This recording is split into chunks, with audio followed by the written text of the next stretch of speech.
Hello दोस्तों, आईएक्स share price नीचे जा रहा है। क्यों जा रहा है यहां पर वीडियो में हम उसके बारे में समझने की कोशिश करेंगे। सबसे पहले दोस्तों देखिए 163.5 में अभी शेयर प्राइस आपको देखने को मिलेगा। तो देखिए 18 अगस्त को भी आप 11 बजे तक देख सकते हैं 174 के पास शेयर प्राइस था। फिर उसके बाद अचानक से शेयर प्राइस नीचे जाता है 165 के लेवल पर 18 अगस्त को जाता है और फिर आपको 19 अगस्त में भी वीकनेस स्टॉक में दिखाई देती है दोस्तों। तो यहां पर जो इवेंट हुई है उसके बारे में समझते हैं जिसका सीधा इंपैक्ट आईएक्स पर पड़ेगा। तो देखिए 13 स्टेट है भारत में, ठीक है। कुछ स्टेट्स का मैं नाम लूंगा। तो 13 स्टेट्स हैं जो पावर या जो इलेक्ट्रिसिटी है वो बाई और सेल पावर एक्सचेंज से कर नहीं सकते हैं। तो लगभग पावर एक्सचेंज से 10%, ठीक है ना, 10% जो पावर है वो अभी भी स्टेट्स जो है वो एक्सचेंजेस के द्वारा लगभग वो खरीदते या बेचते हैं। तो वो बिल्कुल उन लोगों के लिए बंद हो गया है। तो इसका पहला तो इफेक्ट तो क्या है, जो वहां की जो उन स्टेट्स की जो पब्लिक है उन पर तो पड़ेगा ही, लेकिन आईएक्स पर भी पड़ेगा। अब ये जो स्टेट्स हैं उन लोगों ने ड्यूज थोड़े से नहीं भरे हैं, तो ड्यूज बहुत ही एक्यूमुलेट हो गए हैं और गवर्नमेंट की नई जो स्कीम है उसके अंतर्गत थोड़ा गवर्नमेंट भी अभी स्ट्रिक्ट हो गई है। तो इसके कारण से 19 अगस्त से वो जो स्टेट्स हैं वो पावर को खरीद बेच नहीं सकते हैं, जिसके कारण से उस स्टेट में प्रॉब्लम्स हो सकती है और अनटिल फर्दर नोटिस ये जो है रहेगा। तो अभी हमको पता नहीं है कि वो 13 स्टेट्स पर कब जो है जो जो ये जो रखा है, जो भी गवर्नमेंट ने ये जो बैन जैसा लगाया है वो कब हटेगा हमको नहीं पता है। तो पहली बार ऐसा हुआ है जो पावर सेक्टर में एक बहुत ही एक स्ट्रांग निर्णय लिया गया है। तो नियर टर्म में जो आईएक्स है उनके जो वॉल्यूम्स हैं उन पर इंपैक्ट हो सकता है, क्योंकि स्टेट गवर्नमेंट्स या जो स्टेट से जो भी डिस्कॉम्स हैं वो पावर खरीद बेच नहीं कर पाएंगे, तो असर सीधा इसका आईएक्स के वॉल्यूम्स पर ही पड़ेगा। तो अब ये टेम्पररी है या लॉन्ग टर्म है। तो देखिए सबसे पहली बात है कि पावर जो है आउटेजेस हो सकते हैं कुछ स्टेट में, और कोई भी स्टेट गवर्नमेंट नहीं चाहेगी कि उनके स्टेट में बहुत समय तक बिजली ना रहे। देखिए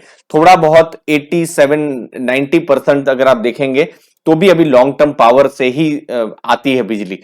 तो 10-12% के आसपास ही जो है वो जो है पावर एक्सचेंजेस का हिस्सा है। तो ऐसा बहुत बड़ा फर्क नहीं पड़ेगा, लेकिन कोई भी गवर्नमेंट नहीं चाहेगी स्टेट गवर्नमेंट की।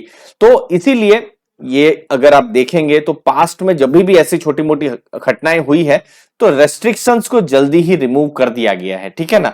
तो ये एक इंपॉर्टेंट चीज है। लेकिन पावर सेक्टर के हिसाब से अगर आप देखेंगे तो ये बहुत ही पॉजिटिव है लॉन्ग टर्म के लिए, क्योंकि एक तरीके से अकाउंटेबिलिटी आती है स्टेट्स के ऊपर। उनको भी थोड़ा डर बिल्कुल फ्यूचर में रह सकता है कि अगर हमने ठीक ठाक पैसे जो भी हैं हमने पैसे नहीं हमने अदा किए तो फिर हम लोगों के स्टेट पर ऐसे बैन लग सकते हैं। फिर ऐसा भी मैं कुछ जगह में सुन रहा था कि ऐसे भी बैन हो सकते हैं कि लॉन्ग टर्म एग्रीमेंट पर भी बैन आ सकते हैं। तो फिर तो स्टेट की सही में बिजली की अवस्था बहुत खराब हो जाए, ठीक है ना। तो लगभग 5100 करोड़ के आसपास के पेंडिंग ड्यूज हैं। कुछ स्टेट्स हैं जैसे तेलंगाना, तमिलनाडु, राजस्थान, जम्मू कश्मीर, आंध्र प्रदेश और भी कुछ स्टेट्स हैं जहां पर ये प्रोमिनेंट जो है इंपैक्ट पड़ सकता है, ठीक है ना। तो इसको इन्वेस्टर्स को बिल्कुल ध्यान में रखना है। तो अभी फिलहाल ये टेम्पररी ही लग रहा है, तो टेम्पररी एक ब्लिप है।